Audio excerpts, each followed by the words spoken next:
Hello everybody, welcome back to another video. I know I mainly talk about Marvel on this channel, but I also love Doctor Who, probably more than Marvel actually.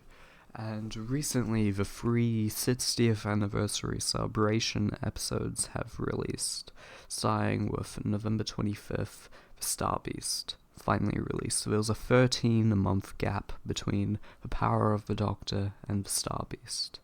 This episode, I give it a rating of a 7.5 out of 10. It was really cool to see 14th Doctor, played by David Tennant, and Catherine Tate,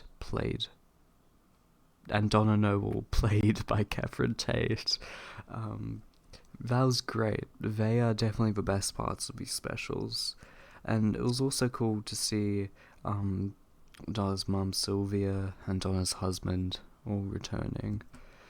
There were some characters which I did not really like in these specials, one of them being Shirley, who was the girl in the wheelchair, because it seemed a bit inconsistent to me, and she was also really annoying, and also Rose.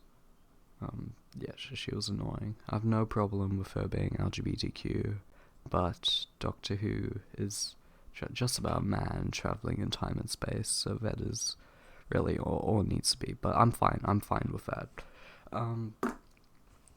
It was cool to see Beat the Meep and the Wrath Warriors in live action, although I saw the reveal coming because there was a comic storyline called The Star Beast, and that revealed Beat the Meep to be evil, so I wasn't surprised at all.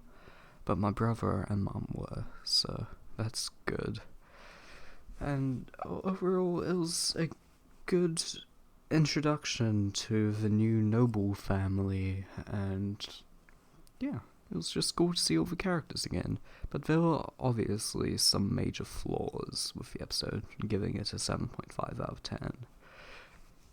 But when Meep was finally defeated, and it said that its boss was gonna go after the Doctor, because of the two hearts, I originally thought that it was setting up the Toymaker, but it's obviously setting up something for Scooty, because in The Giggle, Neil Patrick Harris's Toymaker even said that the one person he never wants to play a game with is the one who waits. And I presume they're talking about the same character. Anyway, then we have Wild Blue Yonder, which was definitely the best out of the three specials. I give it a 9 out of 10, because it was just so cool to see David Tennant and Catherine Tate just being their original characters again, just by themselves. No Shirley or anything stupid like that. And they're not things, they were really cool. And the whole storyline was very well done. And obviously, after they figure out that the robot is actually a countdown to detonate the ship, and there's that couple of seconds where like, is Donna really gonna die? Although there is trailer footage of her for The Giggle, so obviously she isn't. We're stupid. And then the not thing Doctor and Donna die, and they escape to go back to Earth and see Wilfred Mott, played once again by Bernard Cribbins. This was his last acting performance before he sadly passed away in 2022.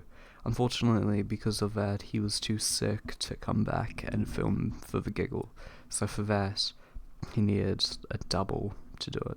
But yeah, Wild Blue Yonder was a really good episode. Then we go to The Giggle, which is certainly the most controversial out of the three.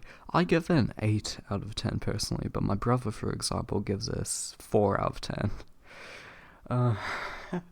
Neil Patrick Harris as the Toymaker was amazing, and I loved that scene showing that pretty much all the previous companions that the Doctor has had have died, but somehow got out of their death situation.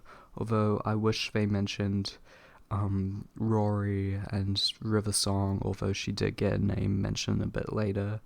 And yeah, the Toymaker was great. He was pretty menacing, and that weird dance scene.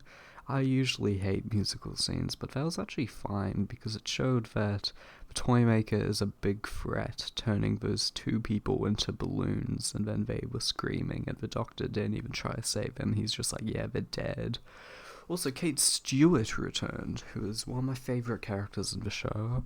Obviously, the daughter of Brigadier Lefford Stewart, and it was just nice to see her back. The first half of the episode, I will say, was slow and somewhat boring, but the second half definitely was amazing, if you will, with the bi-generation, which I'm still not sure how I feel about. After David Tennant gets shot by a laser, he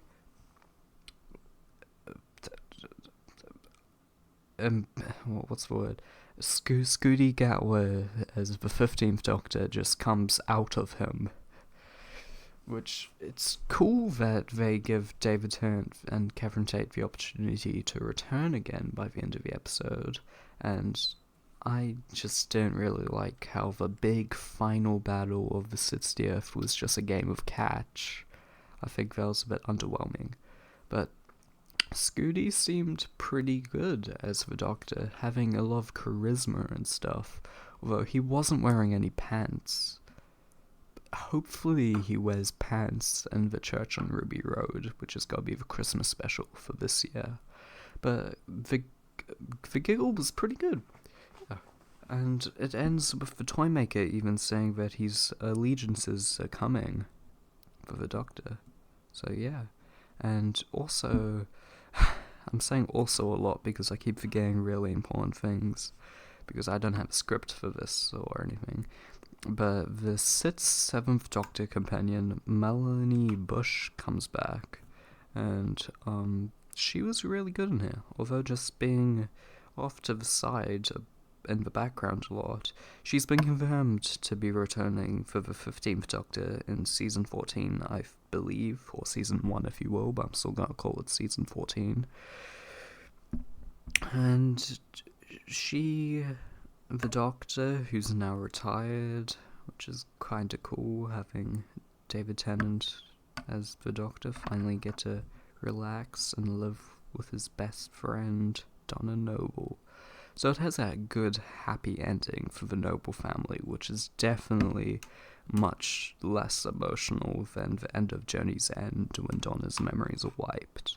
But it brings opportunity for Scooty to go explore time and space. Overall, these episodes were good. Not top tier episodes, but still good. Yeah. Thank you so much for watching today's video. I hope you enjoyed. I'll see you in the next one. Goodbye.